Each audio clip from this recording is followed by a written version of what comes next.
पढ़े ज्ञानी कैसे हो गए? पढ़ पढ़ के ज्ञानी हुए तो बात अलग है, बिना पढ़े ज्ञानी कैसे हो गए? गुरु ने पढ़ाया नहीं फिर कैसे पढ़ गए? बस एक गुण मैंने आचार्य से में देखा, वो एक ही बात जिंदगी भर कहते रहे, जो कुछ भी मेरे पास है सब मेरे गुरु का दिया हुआ है। बस एक।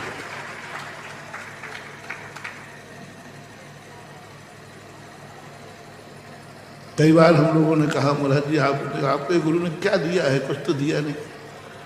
उन्होंने कहा नहीं, तुम्हें पता नहीं है, गुरु 1 नंबर में कम देता है, 2 नंबर में ज्यादा देता है। 1 नंबर में कम देता है, 1 नंबर जो देता है वो तो बहुत छोटा होता है। गुरु 2 नंबर में जो देता है वो अनमोल होता है। उसका नाम है आशीर्वाद, उसका नाम है दुआ, उसका नाम है अंतरंग में एक ऐसा दे देता है, एक परिणाम कर लेता है कि कैसे। वही स्त्री भोजन करती है। कल भगवान का जन्म हुआ था,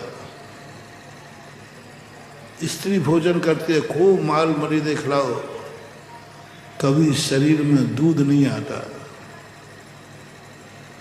और ऐसा क्या हो जाता है कि बच्चे का और बछड़े का जन्म देते ही दूध आ जाता है।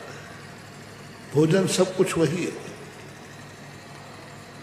क्या हो जाता है ऐसा? क्या घट जाता है ऐसा शरीर में कि बछड़े हो, बच्चे के जन्म होते ही स्तन में दूध आ जाता है, बाकी नहीं आता?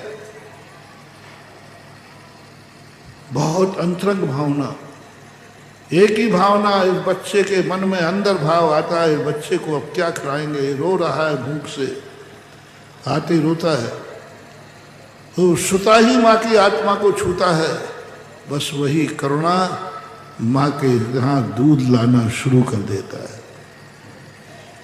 तीर्थंकर जब एक बालक के प्रति मोह होने पर दूध बन जाता है, तीर्थंकर सारे जगत के संबंध में सोचते हैं तो पूरा शरीर का खून ही दुग्धवत हो जाता है।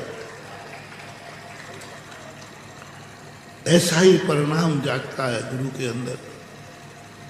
मैं क्या करूं, मैं तो उपलब्ध हूं, ये तो बहुत होनहार है, मैं तो कुछ दे नहीं पा रहा हूं।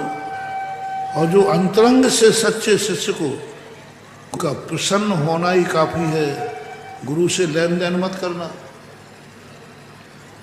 गुरु क्या दे रहा है क्या नहीं दे रहा है चक्कर में मत पड़ना।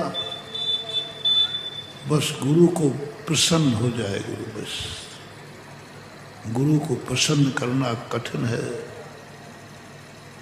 दुर्जन को प्रसन्न कर सकते हो, दुष्ट को प्रसन्न कर सकते हो, संसार के हर व्यक्ति को प्रसन्न कर सकते हो, गुरु को प्रसन्न करना बहुत कठिन है। दुष्ट भी प्रसन्न हो सकता है, महादुष्ट भी प्रसन्न हो सकता है, कोई कठिन नहीं है। दुष्टों को प्रसन्न करना तो कठिन है ही नहीं। बालक को प्रसन्न कर सकते हो, स्त्रियों को प्रसन्न कर सकते हो, जो सबसे ज्यादा नाराज होते हैं उनको प्रसन्न कर सकते हो, लेकिन गुरु को प्रसन्न करना टेढ़ी खीर मान लो, क्योंकि गुरु हमारी बातों में नहीं आता, गुरु हमारी चमचागिरी में नहीं आता, गुरु हमारे ज्ञान से भी प्रभावित नहीं है। हम बहुत ज्ञानी हैं इसलिए हम चाहें गुरु हमसे प्रसन्न हो जाए। हम बहुत बढ़िया ज्ञान करेंगे, बहुत ऊंचा ज्ञान कर लेंगे तो गुरु प्रसन्न हो जाएंगे। वाह, वो तुम्हारा बाप नहीं है कि तुम 99 नंबर लाओगे तो बाप प्रसन्न हो जाएगा। बाप और गुरु में यही अंतर है। यदि बेटा अच्छे नंबर लाया तो बाप प्रसन्न, बोला बेटा मांग ले क्या मांगना है। गुरु 99 में भी नहीं, 100 में भी प्रसन्न नहीं होगा।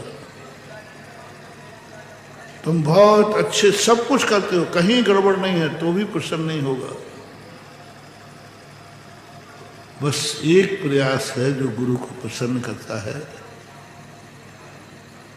जैसे हम गुरु को पाकर के खुश हैं,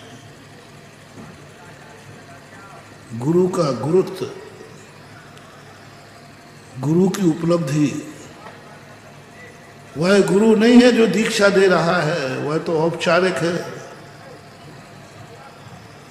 शिष्य को प्रसन्न करना है। मैंने कहा ना, बालक को प्रसन्न करो झूठ बोल करके। चंदा मामा चाहिए, थाली में दिखा दो, बालक खुश हो जाएगा। शिष्य बालक नहीं है, दोनों कठिन हैं। शिष्य को खुश करना मजाक नहीं हो। जो गुरु शिष्य को खुश नहीं कर पाया, उसका गुरुत्वपना बेकार है।